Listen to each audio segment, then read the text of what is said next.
Kliniker, bersama saya lagi Dr. Lydia. Kali ini kita akan membahas awas ada hepatitis misterius. Nah, teman-teman, coba kita lihat ya. Ada sekitar 114-an kasus suspek hepatitis akut di Jatim. Nah, ini mungkin pada saat hari ini sudah bertambah lebih banyak lagi.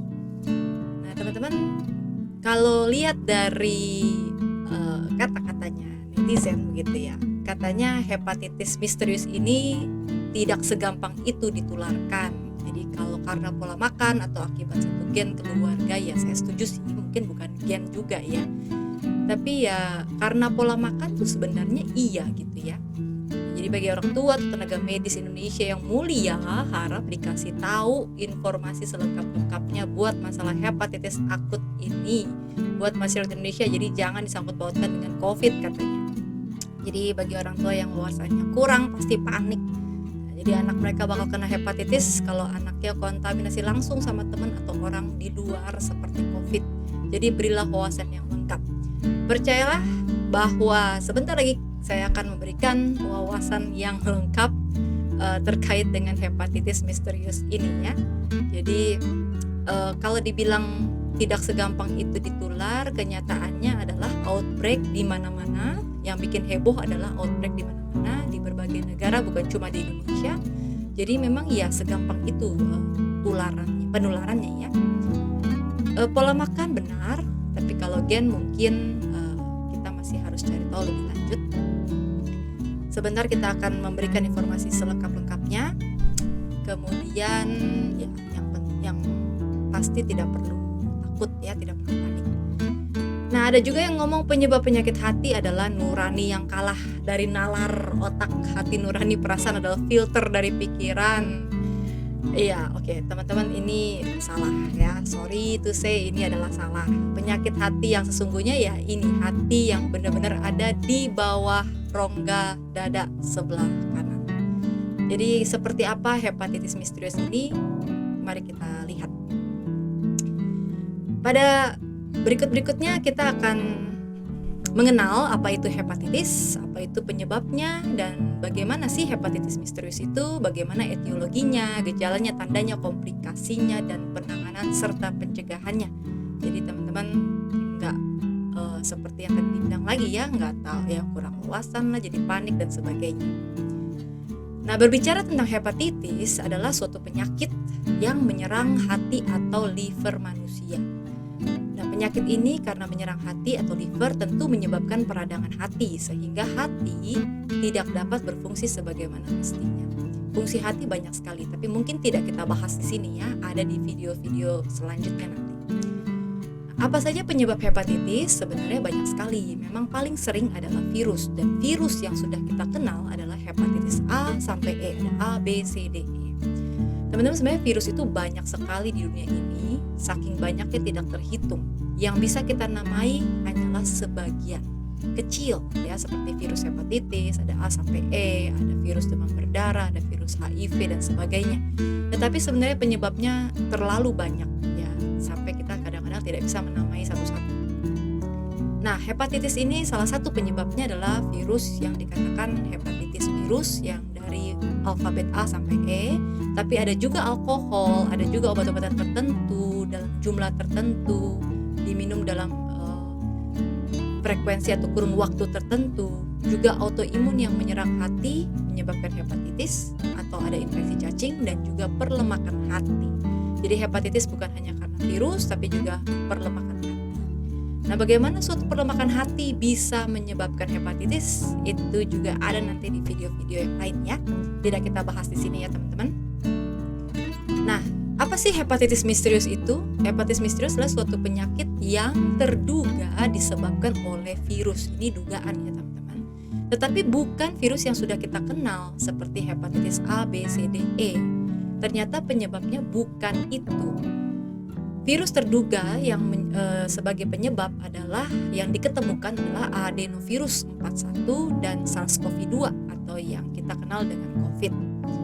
Dan juga ada juga virus lainnya yang ikut terambil ya pada pasien-pasien ini, yaitu EBV dan CMV. Nah, ini semua masih dugaan karena pada kasus yang ditemukan sebagai curiga hepatitis misterius, ketemunya adalah virus-virus ini, teman-teman. Jadi kita masih teliti lebih lanjut ke depannya. Nah, oleh karena virus, maka penyakit ini menular. Ya. Cara penularannya bagaimana? Tentu melalui saluran nafas dan juga saluran cerna.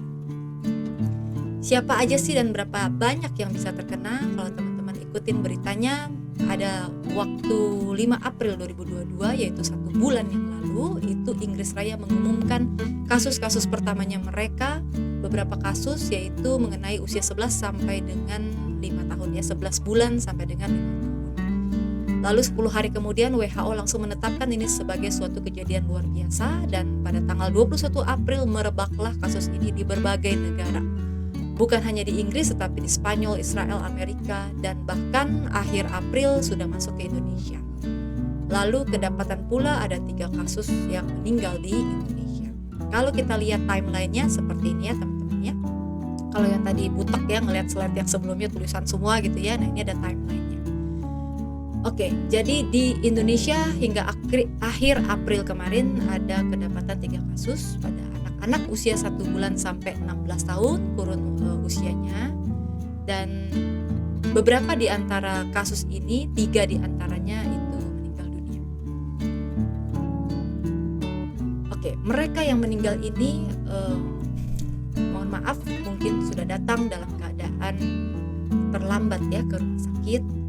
Oleh karena itu ada baiknya kita mengenali gejala dan tandanya sebelum terlambat. Gejala dan tanda yang biasa ditemukan adalah pasiennya demam, sakit kepala, pusing, mual, muntah, nggak nafsu makan, lesu, lemas, nyeri otot sendi, perut sakit, dan diare terus. Bahkan kalau kita memeriksakan suatu penunjang yaitu laboratorium, kita akan dapatkan fungsi liver atau enzim hati yang meningkat.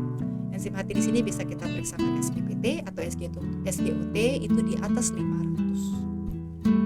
Jadi ini tinggi sekali, bahkan pada pasien-pasien itu biasanya mereka sampai ribuan atau puluhan ribu.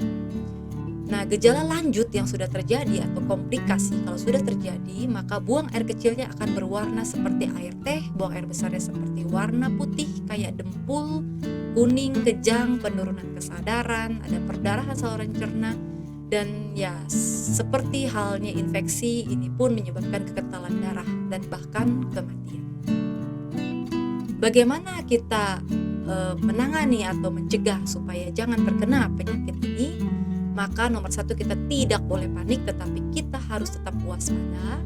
Jaga saluran nafas kita, saluran cerna kita dengan cara apa? Dengan cara prokes seperti yang sudah kita lalui bersama 2 tahun ini ya. Prokesnya pasti udah pada jago ya teman-teman.